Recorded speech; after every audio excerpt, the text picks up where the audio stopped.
ഈ വർഷത്തെ SSLC പരീക്ഷാ ഫലം മെയ് 9-ന് പ്രഖ്യാപിക്കും. ഫലം പ്രഖ്യാപിക്കുന്നതിനാവശ്യമായ മുന്നൊരുക്ക പ്രവർത്തനങ്ങൾ നടന്നുവരികയാണെന്ന് വിദ്യാഭ്യാസ മന്ത്രി വി ശിവൻകുട്ടി അറിയിച്ചു. 4.27 ലക്ഷം വിദ്യാർത്ഥികളാണ് ഫലം കാത്തിരിക്കുന്നത്.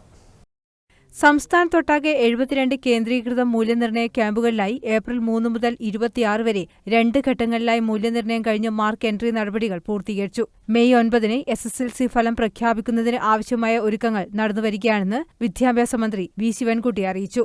ഈ വർഷത്തെ SSLC, THSLC, AHSLC പരീക്ഷകൾ മാർച്ച് 3-ന് ആരംഭിച്ച് 26-നാണ് അവസാനിച്ചത്. സംസ്ഥാനത്തൊട്ടാകെ 2964 കേന്ദ്രങ്ങളിലും ലക്ഷദ്വീപിലെ 9 കേന്ദ്രങ്ങളിലും ഗൾഫ് മേഖലയിലെ 7 കേന്ദ്രങ്ങളിലുമായി 4,27,021 വിദ്യാർത്ഥികൾ ഇത്തവണ പരീക്ഷ എഴുതി. അതിൽ 2,17,696 ആൺകുട്ടികളും 2,09,325 പെൺകുട്ടികളുമുണ്ട്.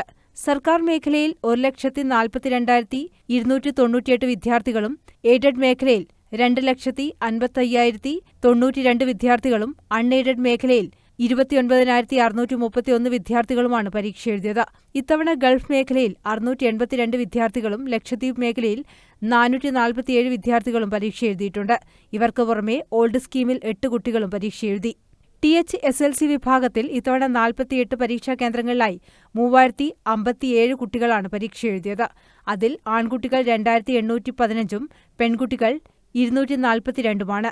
Art higher secondary school, Kalamandalam, Cheruthuruthy എന്നിവിടങ്ങളിൽ 65 വിദ്യാർത്ഥികളും SSLC ഹിയറിംഗ് ഇംപയർഡ് വിഭാഗത്തിൽ 29 പരീക്ഷാ കേന്ദ്രങ്ങളിലായി 206 വിദ്യാർത്ഥികളും THSLC ഹിയറിംഗ് ഇംപയർഡ് വിഭാഗത്തിൽ 12 വിദ്യാർത്ഥികളും പരീക്ഷ എഴുതി. News desk, Kannur vision.